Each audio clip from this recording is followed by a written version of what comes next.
Hello दोस्तों, आज हम बात करेंगे ईएसआईसी के सीलिंग लिमिट के बारे में। जो भी इसकी एलिजिबिलिटी है वो कितनी होती है, क्योंकि बहुत सारे लोगों का कहना रहता है कि हमारी सर सैलरी तो 18,000 है, 22,000 है, 23,000 है।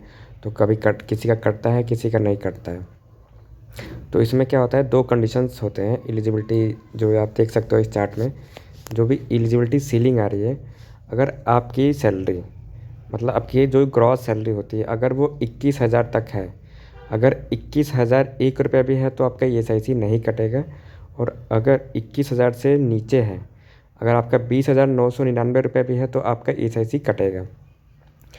तो एलिजिबिलिटी सीलिंग 21,000 रुपये तक की ग्रॉस सैलरी पे आपका ईएसआईसी कटता है। इसमें एक और कंडीशन आता है जो पीडब्ल्यूडी होता है, जिसको हम बोलते हैं डिसेबलमेंट। जो पार्शियली डिसेबलमेंट होते हैं, तो उनकी जो लिमिट होती है वो है 25,000 रुपये पर मंथ। अगर उनकी सैलरी 25,000 रुपये तक है तो तब भी उनका ईएसआईसी कटेगा। ठीक है, और इसका जो परसेंटेज है कंट्रीब्यूशन का, वो हम बात करते हैं कि करंट रेट में क्या चल रहा है। तो होता क्या है, जैसे आपकी जो ग्रॉस सैलरी है वो 0.75% एम्प्लॉयर शेयर करता है, और जो एम्प्लॉयर शेयर का होता है वो 3.25% होता है। तो टोटल जो गवर्नमेंट के अकाउंट में जो भी आपका कंट्रीब्यूशन जमा होता है वो 4% होता है।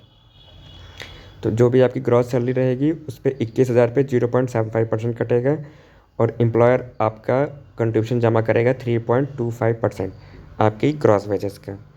ठीक है, अब हम बात कर लेते हैं कि ये कब तक होता है। कई बार क्या होता है कि लोगों का क्वेश्चन आता है कि सर मेरा इंक्रीमेंट हुआ, मेरा 22,000 रुपया सैलरी हो गया या 23,000 हो गया, तभी भी मेरा कट रहा है।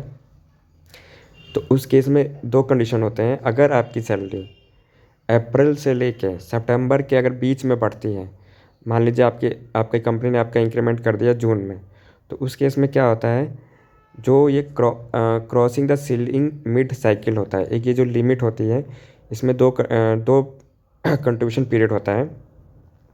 तो आपका जो होता है सितंबर तक आपका ईएसआईसी कटता है। सितंबर तक जो भी आपकी बड़ी सैलरी है, मान लीजिए आपका अगर 21,000 से सैलरी अगर 30,000 भी हो गया, 35,000 भी हो गया, तो भी आपका पीएफ जो 30,000 सैलरी बढ़ी होगी आपका उस पर कटेगा टिल सितंबर तक, अगर आपका मिड में इंक्रीमेंट होता है तो। फिर 1 अक्टूबर से आपका ईएसआईसी कटना बंद हो जाएगा।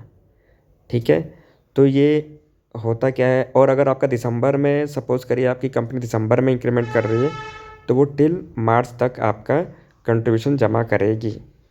टिल मार्च के बाद आप ईएसआईसी से बाहर हो जाएंगे। जो भी आपका पैसा रहेगा वो आपके इन हैंड में फिर वो ऐड हो जाएगा, जितना भी आपका 0.75% कट रहा होगा।